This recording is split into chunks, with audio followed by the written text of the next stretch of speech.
Hello YouTube family, કેમ છો? મજામાં ને? હું પણ મજામાં જ છું. આજે આપણે બનાવીશું ઠેલી, તે પણ બોર્ડરવાળી. તો જો તેના માટે મેં ડબલ ફોલ્ડમાં કાપડ લઈ લીધું છે અને તેની પહોળાઈ 17.5 ઇંચ છે અને તેની લંબાઈ 21 ઇંચ છે.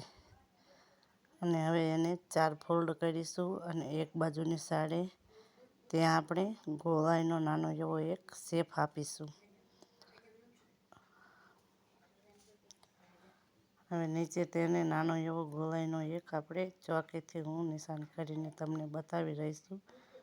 જો એવી રીતના ગોળાઈનો શેપ આપી દીધો અને ત્યાં કટ કરી લઈશું. અને એક બાજુ આ બંને ભાગ જોઈન્ટ છે તેને હું અલગ કરી લઈશ.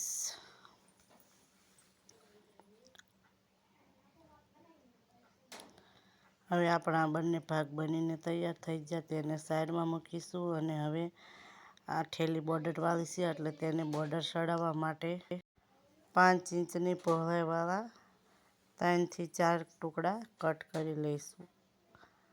તો જો આવી રીતના 5-5 ઇંચના મેં ટુકડા કટ કરી લીધા છે. અને હવે એને આપણે 3 થી 4 ટુકડા આવી રીતના કટ કરી અને પછી તેને જોઈન્ટ કરી લેવાના એક આ બીજી ઉપર. અને એક લાંબો પટ્ટો તેનો તૈયાર કરી લેવાનો. તો જો મેં જોઈન્ટ કરી અને તૈયાર કરી લીધા અને એક લાંબો પટ્ટો જોઈન્ટ કર્યો. મેં આમાં 4 કટકા જોઈન્ટ કર્યા છે. હવે આપણે ઠેલીનું કાપડ આપણું લઈ લઈશું અને પહેલાં આપણે ત્યાં ફોલ્ડ નથી કરવાનું, પછી ફોલ્ડ કરીશું. તો આ ઊંધું સવલું કાપડ જોઈ અને સાંધેથી અને ઊંધું કાપડ બોર્ડરનું રાખી અને આખાઈમાં સિલાઈ લગાવી લઈશું.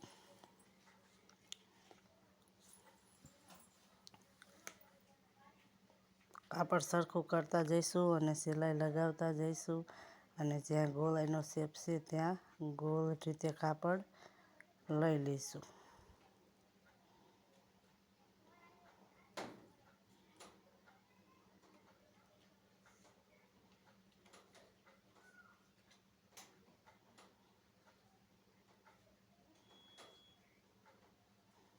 તો આ આપણે એક સાઈડમાં ગોળાઈના શેપે સિલાઈ લગાવી લીધી. હવે આપણે બીજી કોઈની સાઈડમાં પણ સીધી સિલાઈ લગાવી અને ખતમ કરશું. અને જ્યાં પણ આપણું વધનું કાપડ છે તે આપણે હવે કટ કરી લઈશું.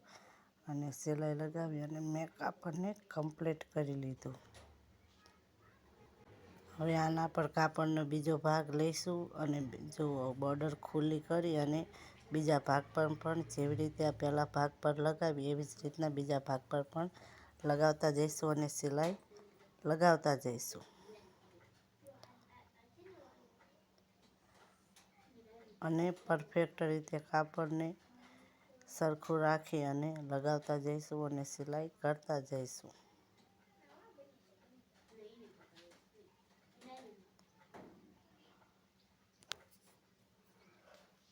જ્યાં ગોળાઈનો શેપ આવે છે ત્યાં ગોળાઈ રીતે સિલાઈ લગાવશું અને બીજે જ્યાં સીધો શેપ છે ત્યાં સીધો લગાવી લઈશું.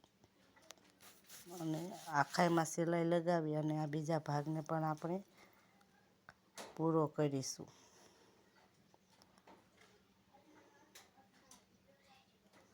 તો જુઓ મારી આ બંને સાઈડમાં સિલાઈ લાગીને કમ્પ્લીટ થઈ જશે. હવે આને આપણે સાઈડમાં મૂકીશું અને હવે લઈશું નાકા માટે. તો જો આને નાકા માટે મેં લીધું છે, એને પણ મેં 3 કટકા જોઈન્ટ કર્યા છે અને તેની પહોળાઈ છે 4 ઇંચ. તો હવે આને આપણે ફોલ્ડ આવી રીતના કરીશું અને આખાઈમાં સિલાઈ બનાવીને એક નાકાનું લાંબો કટકો તૈયાર કરી લઈશું.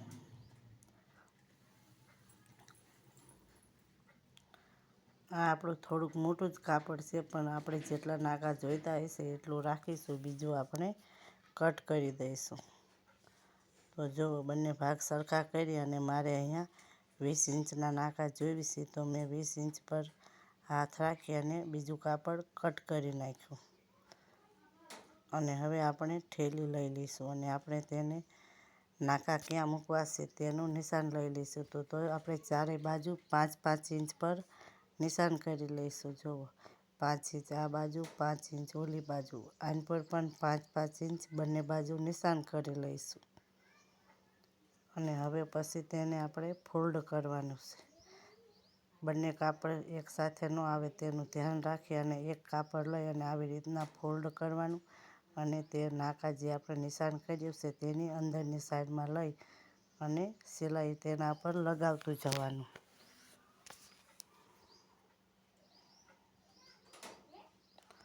તો જો આવી રીતના કાપડ જ્યાં નિશાન ન આવે ત્યાં સુધી આપણે સિલાઈ લગાવી ઉપરની જે ધડી છે તે ફિનિશ કરવાની છે. અને આવી રીતના જો હવે આ નિશાન આવ્યું, હવે ત્યાં આપણે ઠેલીનું નાકું મૂકી દઈશું.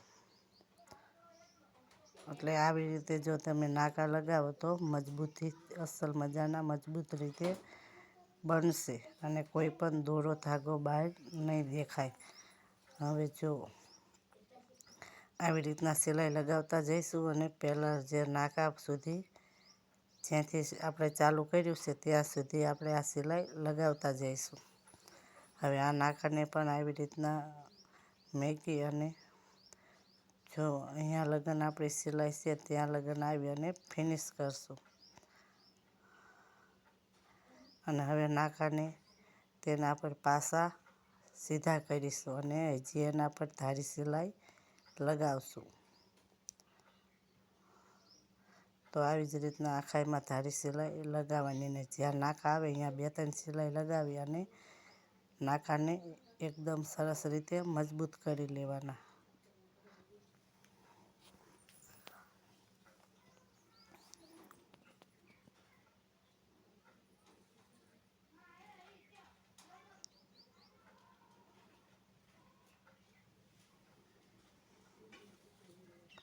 તો જો આખાઈમાં સિલાઈ લાગી અને મારી ઠેલીનો આ ભાગ પણ ઉપરનો કમ્પ્લીટ થઈ ગયો છે. હવે ઠેલીને હું સવલી કરી લઈશ.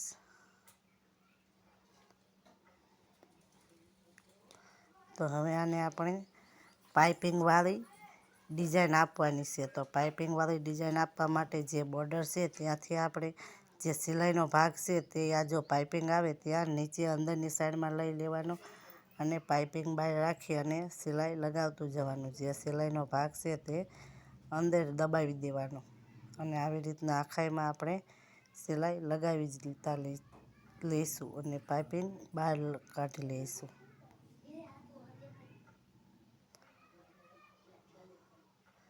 તો એકદમ ફિનિશિંગ સાથે મેં આ એક બાજુની સાઈડમાં તો પાઇપિંગ કમ્પ્લીટ કરી લીધી છે. આખાઈમાં લગાવ્યા પછી હવે આવી જ રીતના બીજી બાજુ પણ પાઇપિંગ કમ્પ્લીટ કરી લેવી.